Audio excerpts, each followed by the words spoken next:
This is all what the NYPD is calling a young migrant robbery pattern here in Central Park, concerning for people who live around the park. For officials, it's a public safety issue as well as a... So a new wave of crime is taking over one of New York's most iconic landmarks, Central Park. And while there's debate over how much the asylum crisis is connected to this recent rise in assaults and robberies, everyone agrees that things here have taken a turn for the worse.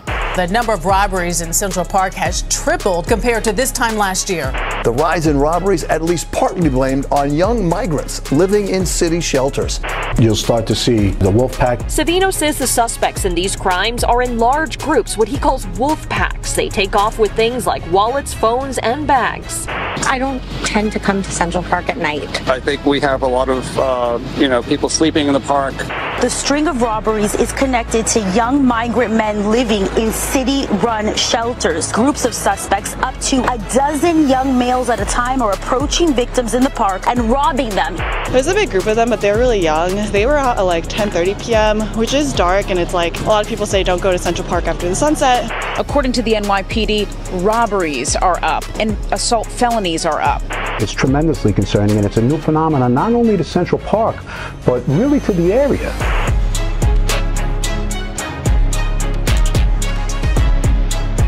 So gangs of asylum seekers are now being blamed for the recent rise in crime taking over Central Park. But what nobody's talking about is that even though the police have made some arrests, thousands of criminals just like these guys are roaming our streets right now because our justice system doesn't think locking anybody up is a good idea, leading many to point the finger at our laws for the reason New York City's ever-rising tide of crime just will not subside. From the shoplifting epidemic taking over our stores and shuttering our businesses, to the moped-riding thieves mugging diners eating outside at restaurants, to the roaming wolf packs, as they're now called, who've infiltrated Central Park, surrounding their victims, stealing everything they have. But there's another element to this that has many New Yorkers on edge, as many of the recently arrested suspects have residences in the city's shelters for asylum seekers. And even though over 200,000 have come through New York on buses from the southern border seeking a better life in America, a small minority of asylum seekers are now using the city's generous offer of free housing and free food as a foundation, not for reaching the American dream, but for reaching into the pockets of New Yorkers to steal their phones and wallets after realizing that Central Park has been left completely unguarded while the NYPD tackles crime elsewhere in the city. And that brings us to the real reason why we now have a crime wave in New York's most iconic park, and why all of this police activity is at best a band-aid solution to a growing problem. Sure, extra police may make the park look safer temporarily, but that's the thing. Our police force is so short-staffed that the cops won't be here forever, which means although their presence here will temporarily force all of this crime to go elsewhere, once the crime goes elsewhere, the police will have to go over there and deal with it, and there will be nothing stopping criminals from coming back to Central Park.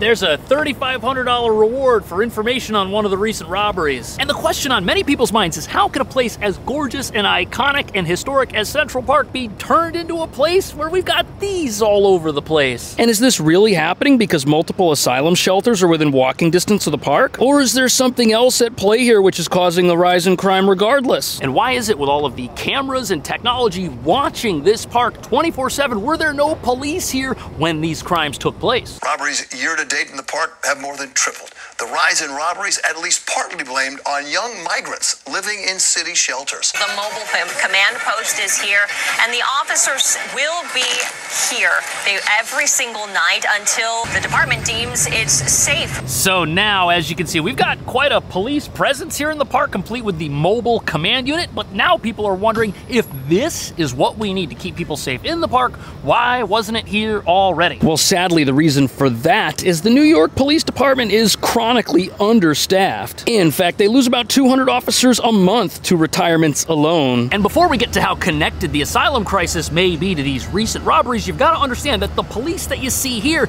they were fighting crime waves that had popped up in other parts of town, like the subway, where there has been a chronic crime wave since the beginning of the year. Right now, you've got the National Guard, you've got extra officers down there, and they're making a difference, but the problem is now there are less police for places like Central Park. And you know what else? This this approach to securing the park mirrors exactly what's going on in the subway. Because as you can see, all the police are right here by the entrance of the park, which definitely helps people feel safe when they make their way inside of it, just like having police selectively stationed at the entrances of our subway terminals checking bags helps people feel safe enough to get on, even though police aren't ubiquitous throughout the system. But as far as a deep police presence within the depths of the park where some of these robberies have happened, that is not as heavy as what you see right here. It's not like this everywhere, just in this one particular location. The other locations actually have less police cars, which means if the bad guys want to come inside the park, they can just go around this entrance, avoiding the relatively obvious mobile command centers that you see here. Now look, as somebody who's in the park right now, I feel better with all of these police. It does make me feel safe, and if something were to happen in the park,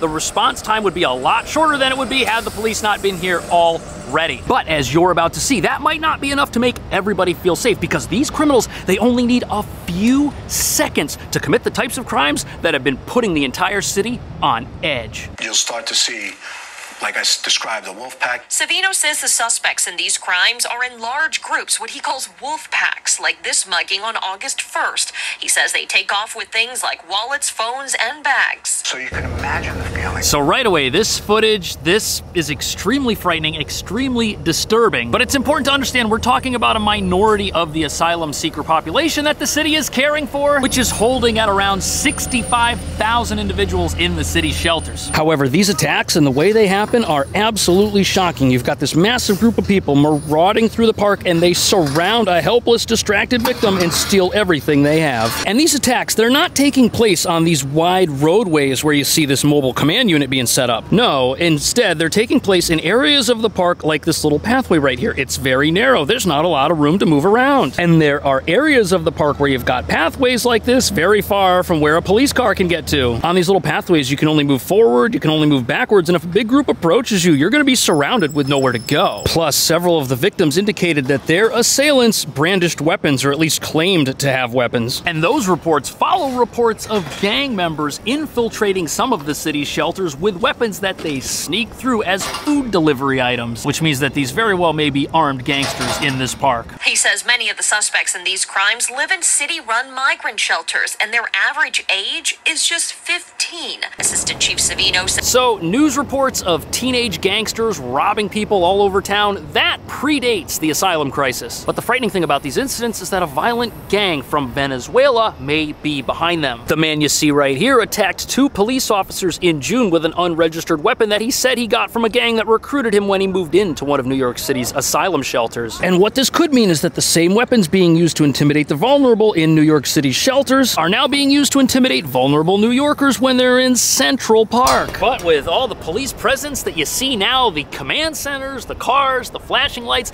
this will probably tank crime levels in the near future. But people want to know, how long are the police going to be here? Because just a couple of weeks ago, you didn't see this kind of presence of police in the park. Well, the likely answer to that is police will be here while the park remains busy during the warmer weather months. And probably when you see snow on the ground, you will not see the same number of police cars here, that's for sure. Or they'll end up leaving sooner to deal with another crime wave that pops up somewhere else in the city because there aren't police in that location. That's also very frightening to consider. But the second thing this reveals is that there's a big problem with our shelter system. And in some way, things that are happening there are affecting life everywhere in the city, not just inside those facilities. And if that's the case, people want to know, what is the city gonna do about it?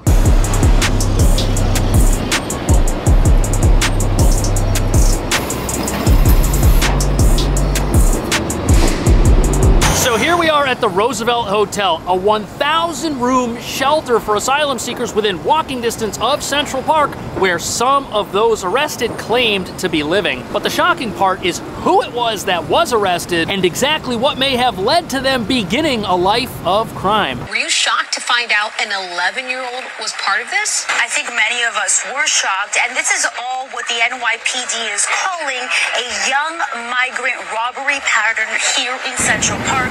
Concerning. So it doesn't look like we're talking about adult criminals here.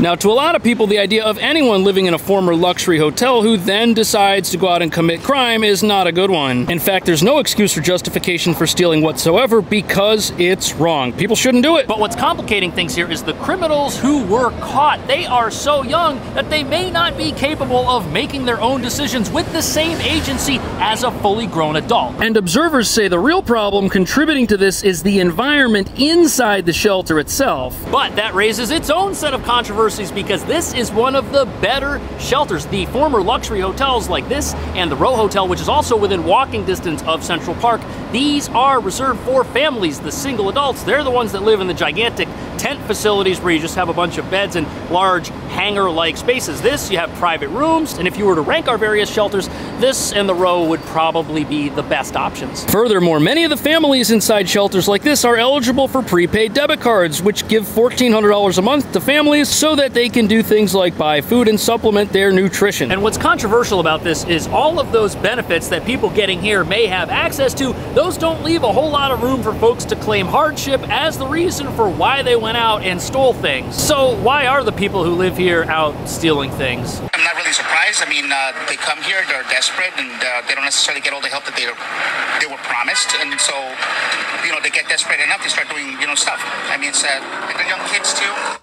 So on the surface, not everybody's going to agree with that take, but it hints at what many say is the real problem. Because even though many in New York say that the red carpet has proverbially been rolled out for many asylum seekers, especially families, a recent investigation has revealed that life inside these facilities isn't the vacation many accuse it of being. In fact, some say that the levels of gang activity inside facilities like this make these more like minimum security prisons than hotels. And now that some of these individuals have been arrested, more information about what's led them to commit these crimes is starting to come out. The mother of one of these suspects was interviewed, and she lives here with her 4 children, and she denies that her son, who was arrested, did anything wrong. However, neighbors who live near them in this building were also interviewed, and they tell a different story. They say that the perpetrator is quite rebellious and often sneaks out of the hotel room at night when his mother is asleep and just roams the hotel by himself at a very young age. And that's a problem because many reports of what goes on in these shelters after hours make them sound like nightclubs. Not exactly the type of place somebody who has school the next morning should be hanging out. And then when you make the connection to the gangs smuggling the weapons inside of these places and you put that together with the fact that some people are running around unsupervised, the idea of someone who is very impressionable meeting some very bad people who steer them in the wrong direction is very possible. And that's likely what's happening. You have people meeting up with gang members, learning how to commit crime. But the person on the news who was interviewed, they make a good point about the desperation that many in the city's shelters are feeling, because there are an awful lot of folks who the city's caring for that moved into these facilities under what some would consider to be false pretenses. In fact, many asylum seekers speak of being told when they moved into the shelter facilities that they would be offered help getting jobs. Yet the only jobs available for many are still delivery jobs, and those are few and far between now that not everyone is allowed to have one. But a lack of employment's not an excuse to commit crime, especially when one's needs are provided by the shelter they live in. However, that information could be taken by those with ill intent and used to manipulate various shelterees into joining gangs, thinking that that is the only future